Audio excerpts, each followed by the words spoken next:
Hi there, I'm Jan Phillips, and I'm here to talk a little bit about why we create. Because so many of us seem disenchanted with our own creative process, discouraged about what we do or fail to do. And sometimes it helps to just take a look at it from another perspective. So I'm going to suggest that we think of ourselves as progeny of creation itself, as a child of the earth and the heavens. No matter what two human individuals came together to cause our conception and our birth, on a higher level, we're the children of the cosmos. We're the actual fingers of creation reaching toward the future. That we are creative forces that can't be anything but creators because we belong to creation. We are creation.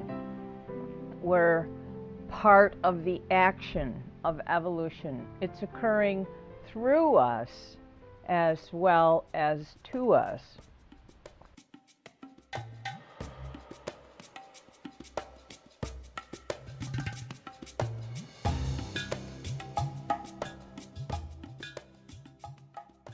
To create for human beings is to be in our natural state, which is the state where joy is, where the present moment is, where we experience our bliss.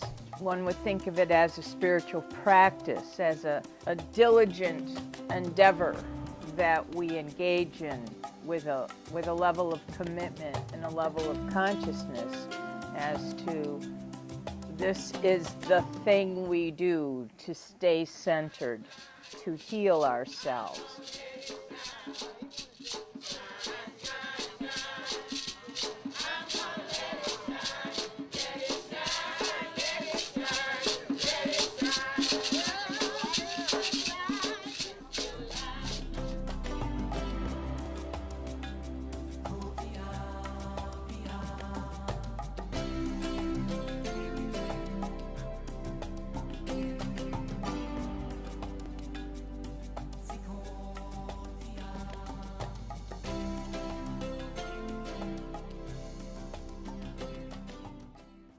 Many times when you think of the events that have caused you to be disrupted or caused you turmoil or caused you to feel like you are ensconced in a tragedy, that is an unmastered ordeal.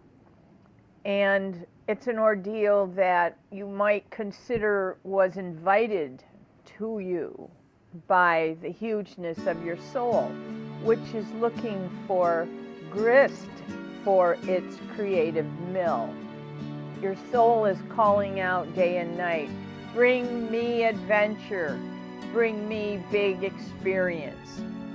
So big experience comes our way, and it often feels like tragedy or calamity or catastrophe, because that's the onslaught of a big experience. That's often its initial impact and our response to it. But in fact, when you consider that it's a gift of a kind, it's what you have to work with. Like Michelangelo had marble, or Mozart had the musical scales. Our human experience is what we have to work with in order to create something, in order to make something of the events of our lives.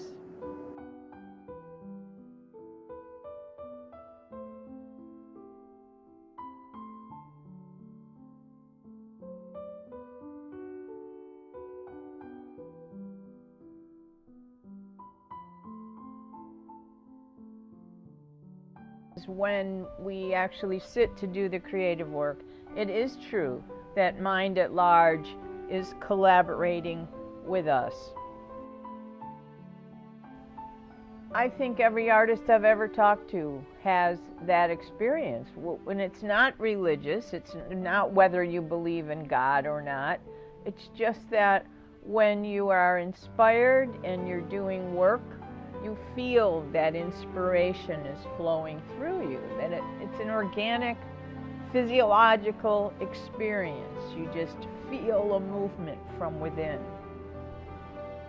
You never wait until you feel that lift to begin your work, because that lift, that assist, comes to you as a reward for sitting there, for being at your workbench. It never comes before.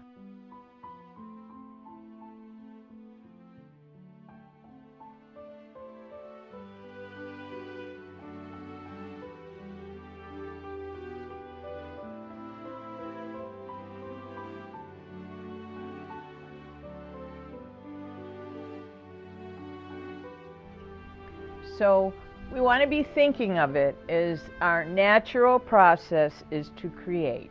That's the act we engage in. That's like going to the clinic.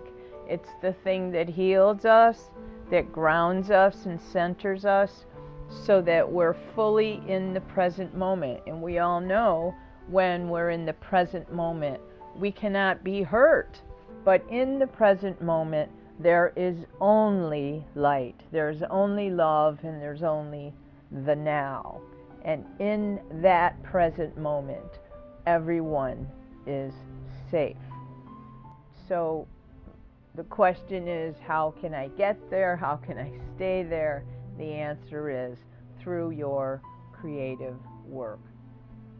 And what happens ultimately when we do that, when we commit ourselves and get to the workbench and create the thing that we're called to create, when we begin to master our ordeals, to take that catastrophe, to process it, to do the forgiving, to do the mastering until it becomes itself a kind of masterpiece of our own, that we turn that event into a work of art. So that's what the creative process looks like and does for us. And what it does for the world is it lights up the world, because when you express to the community around you the creation that you have achieved, then there's a thing that goes on in the minds and the hearts and the spirits of the people that sounds like, if she can, I can. Or if they can, we can. We're uplifted and encouraged by the creations of others. This is what lights the world. It's what lights our lives.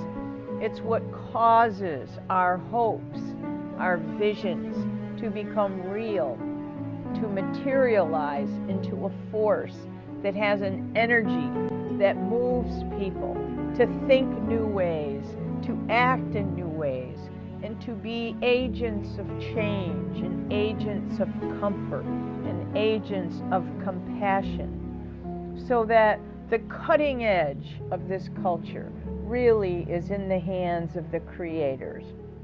It's in the hands of those who say, I have a consciousness to transform what has happened to me into a new shape that can feed other people.